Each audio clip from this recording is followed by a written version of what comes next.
السلام علیکم۔ ایک ایسا سچا قصہ جسے پڑھ کر آنکھیں نم ہو جائیں۔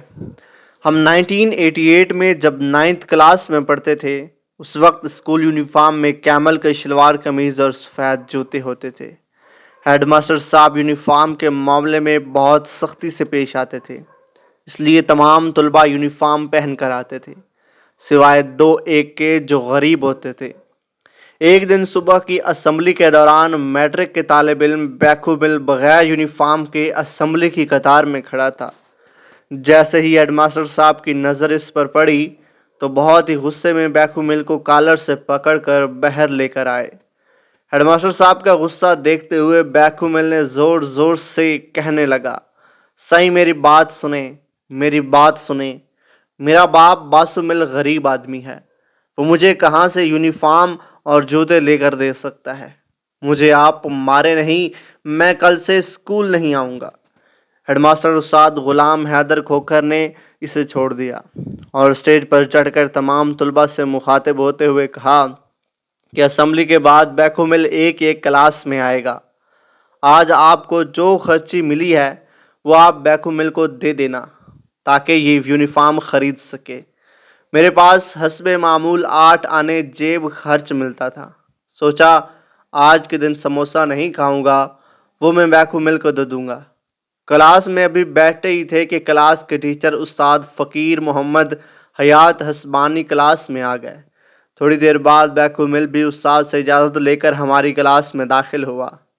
اس کے ہاتھ میں 1 روپے چند نوٹ اور کچھ سکے تھے جو شاید اس نے اپنی کلاس سے جمع کیے تھے۔ استاد فقیر محمد حیات حسبانی بہت غصے میں ہم سب کو منع کیا کہ کوئی بھی اس کو پیسے نہیں دے گا، اور بیکھو مل کی جانب دیکھتے ہوئے غصے میں کہا کہ ڈوب نہیں مرتے جو بھیک مانگتے پھرتے ہو، کیا ساری زندگی غربت کی آڑ میں بھیک مانگتے پھرو گے؟ واپس اپنے کلاس میں جاؤ اور جن جن سے پیسے لیے ہیں ان کو پیسے واپس کراؤ، میں تمہیں یونیفارم لے کر دوں گا۔ بیکھو مل استاد کے کہنے پر واپس اپنی کلاس میں گیا اور سب کو ان کے پیسے واپس کر کے آ گیا۔ استاد فقیر محمد حیات حسبانی نے پوچھا کہ شام کے وقت کون سا کام کر سکتے ہو؟ بیکھو مل نے جواب دیا کہ میرا باپ موچی ہے، میں بوٹ پالش کرنا اور جوتوں کی مرمت کا کام کر سکتا ہوں، مگر میرے پاس سامان خرید کرنے کے لیے پیسوں کی ضرورت ہوتی ہے۔ استاد نے پوچھا کتنے پیسے لگتے ہیں؟ اس نے کہا 1 لکڑی کی پیٹی اور چند برش پالش سب ملا کر کوئی 150 روپے میں سب سامان آ جائے گا۔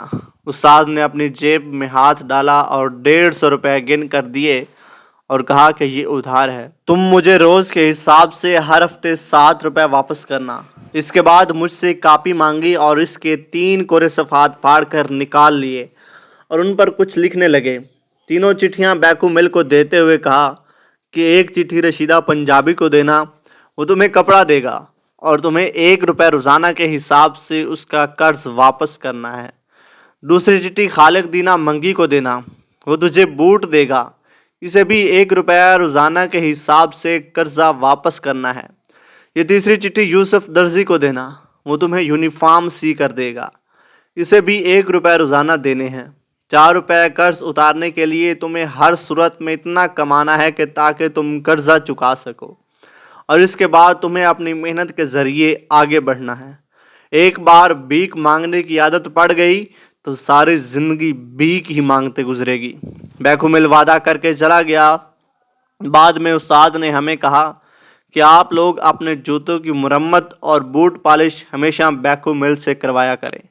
وقت تیزی سے گزر گیا، 12 سال پلک جھپکتے گزر گئے۔ 1999 میں ہائی اسکول کرونڈی میں 10ویں کلاس کے طلباء کی الوداعی پارٹی ہو رہی تھی۔ استادوں کے ساتھ شہر کے معززین کو بھی دعوت تھی۔ تقریر کرنے کے لیے شہر کی ایک بڑی فلور مل کے معزز جنرل منیجر بیکھو مل کو بھی دعوت دی گئی۔ کاٹن کے سوٹ میں ملبوس، ماتھے پر ریبین کا چشمہ رکھے ہوئے اپنی تقریر میں اسی اسکول میں پیش آئے۔ 1988 کا قصہ سناتے ہوئے زاروں قطار روتے ہوئے اسٹیج پر بیٹھے اپنے استاد فقیر محمد حیات حسبانی کے پیروں کو چھوتے ہوئے بتایا کہ کس طرح ایک کامل استاد نے مجھے بھیک مانگنے سے بچایا اور محنت کا سبق دیا۔ اگر ویڈیو پسند آئی ہو تو ویڈیو کو لائک اور چینل کو سبسکرائب ضرور کریے گا۔ اللہ حافظ۔